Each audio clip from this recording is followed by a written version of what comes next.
Ding! Welcome to a fresh perspective on what we consume. Ever wondered what's really in your food? It's time to decode the mystery of food labels. As we journey through the aisles of our favorite grocery stores, we're faced with a plethora of food options. From the sweet allure of chocolate chip cookies to the savory temptation of a bag of potato chips, the choices are seemingly endless. But have you ever taken a moment to flip over that package and read the label? Reading food labels might seem like a daunting task at first, with its jargon and numbers. But trust me, it's an essential skill that can help you make healthier and informed choices. Think of it as your secret weapon in the battle for better health. You see, food labels are like the blueprints of what we eat. They tell us the story of our food, how much fiber it contains, the amount of sugars, proteins, vitamins, and minerals it offers. They help us understand the nutritional value of what we're about to consume, so we can balance our diet and meet our nutritional needs. But that's not all. Food labels are also our guides in managing dietary restrictions or allergies. They reveal the hidden ingredients that might not be so friendly to our bodies. For instance, if you're lactose intolerant, a quick glance at the food label can save you from an uncomfortable situation later. So, whether you're trying to lose weight, manage a health condition, or just want to eat better, reading food labels can be your first step towards achieving your goals. It's about taking control and understanding what goes into your body. By the end of this guide, you'll be a pro at deciphering the nutritional facts on the back of your favorite snacks. So let's embark on this enlightening journey together. It's time to turn the tables on the food industry and become a savvy, informed consumer. No more guessing, no more assumptions, just the facts, served up on a silver platter, or in this case, a food label. Let's dive into the first section of a food label: serving sizes. They're not just random numbers, they're your guide to portion control. Now you might be wondering, what exactly is a serving size? In simplest terms, it's a standardized amount of food. This could be measured in cups, ounces, grams, pieces, slices, you name it. It's the base unit that all the nutrition facts on the label are calculated on. Next up, we've got servings per container. This tells you how many of those serving sizes are in the entire package or container. It's a quick way to understand how much food you're getting for your buck. But here's where things can get a bit tricky. The serving size on the package might not match the amount you usually eat or drink. For example, if a serving size is 1 cup, but you usually consume 2 cups, you're actually getting twice the calories, fat, sugar, and other nutrients listed on the label. Now imagine this scenario. You're munching on a bag of chips while watching your favorite show, and before you know it, the bag is empty. You look at the label and see that 1 serving is 10 chips. But wait. The bag contains 10 servings. That means you've consumed 10 times the calories, fat, and sodium listed per serving on the label. Yikes! So how can we avoid this common pitfall? Start by comparing the serving size on the label to the amount you usually consume. Then adjust the quantities of the nutrients accordingly. This might require a bit of math, but it's crucial for understanding what you're really putting into your body. Lastly, don't be fooled by packages that look like they contain only 1 serving. Sometimes what looks like a single-serve container may actually contain 2 or more servings, so always check the label.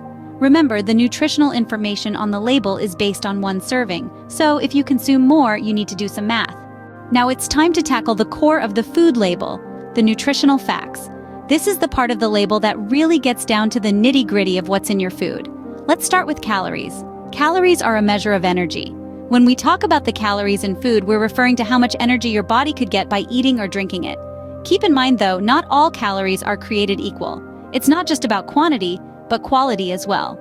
Next, let's talk about macronutrients, which include carbohydrates, proteins, and fats.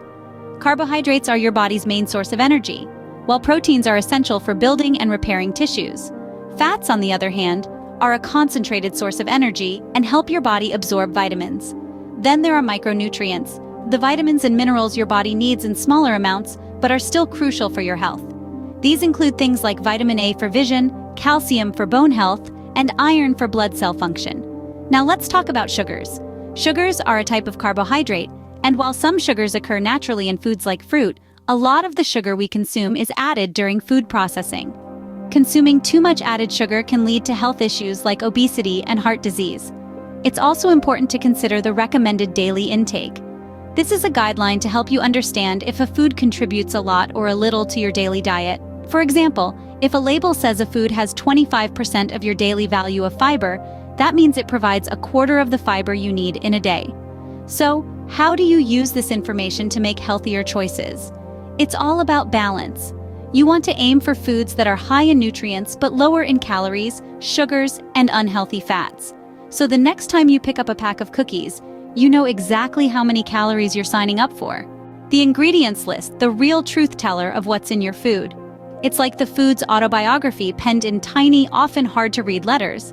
But once you crack the code, it's a real eye-opener. Let's dive right in. Ingredients are listed in descending order by weight. This means the first ingredient listed contributes the most to the product's weight, and the last one, the least. If the first few ingredients are whole foods like oats, lentils, or apples, that's a good sign. But if they're things like high fructose corn syrup or hydrogenated oils, you might want to reconsider your choice. Now, here's where it gets tricky. Some ingredients wear disguises. Sugar, for instance, might be hiding under names like dextrose, maltose, or fruit juice concentrate. Unhealthy fats are another sneaky culprit. Trans fats might be listed as partially hydrogenated oils, and saturated fats could be hiding as palm oil or lard. Then we have additives and preservatives. They're like the gatecrashers at the food party, often uninvited and not so good for your health. These could be things like monosodium glutamate, MSG, artificial colors, or sodium nitrate.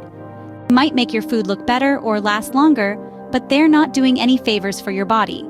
It's best to steer clear of them when you can. And remember, just because an ingredient sounds scientific doesn't mean it's bad. Ascorbic acid, for instance, is just another name for vitamin C. When in doubt, a quick search on your smartphone can help you figure out if an ingredient is friend or foe. So the golden rule? The shorter the ingredients list, the better. Think of it as a party. A small gathering of whole, recognizable ingredients is usually much more enjoyable and healthier than a crowded room of strangers. So next time you're at the grocery store, take a moment to read the guest list before you RSVP to that food party. Scene script. Ever been swayed by a low-fat or sugar-free claim? Let's uncover the truth behind these health claims. Health claims and certifications on food packages can seem like a beacon of hope when you're trying to eat healthier. They scream out to you from the shelves, promising a world of wellness with words like organic, gluten-free, low-fat, sugar-free, and all-natural. But it's essential to remember that these terms are not just health declarations, they're marketing tools. Regulations do exist for these health claims, but they can often be misleading. For instance, a product labeled low-fat might indeed have less fat than the regular version, but it could be loaded with added sugars to compensate for the taste. Similarly, sugar-free doesn't necessarily mean calorie-free or healthier.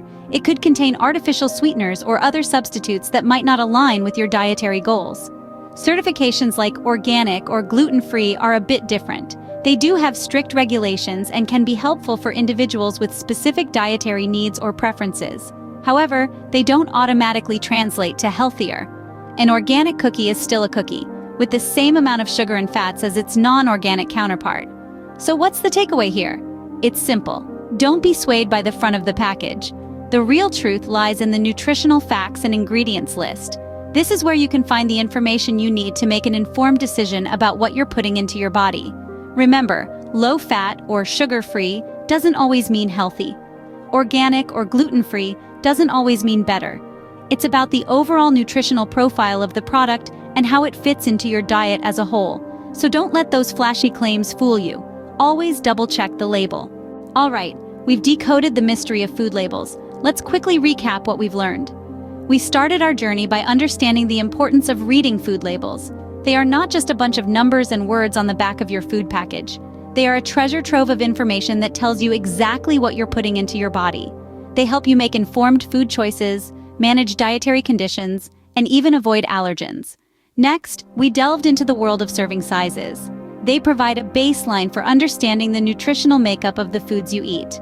Remember, the serving size isn't a recommendation of how much to eat, but a reference point that helps you compare similar foods. We then navigated through the maze of nutritional facts. We learned that calories, fats, sodium, and sugars are elements you might want to limit. But proteins, fibers, vitamins, and minerals are your friends. The percent daily value helps you understand the nutrient content of your food in the context of a daily diet. In the ingredients list, we found that the ingredients are listed in descending order by weight. The first few ingredients are the most predominant. And remember, if you can't pronounce an ingredient, you might want to reconsider eating it. Finally, we tackled health claims and certifications. They can help you quickly identify if a food is heart-healthy, organic, gluten-free, and so on. But be cautious, not all claims are regulated or verified. And here we are at the end of our food label decoding journey. You've learned to interpret the seemingly complex information on food labels and turn it into a tool for healthier eating. Congratulations, you're now a food label detective. Remember, knowledge is power, especially when it comes to what you're eating. Happy label reading!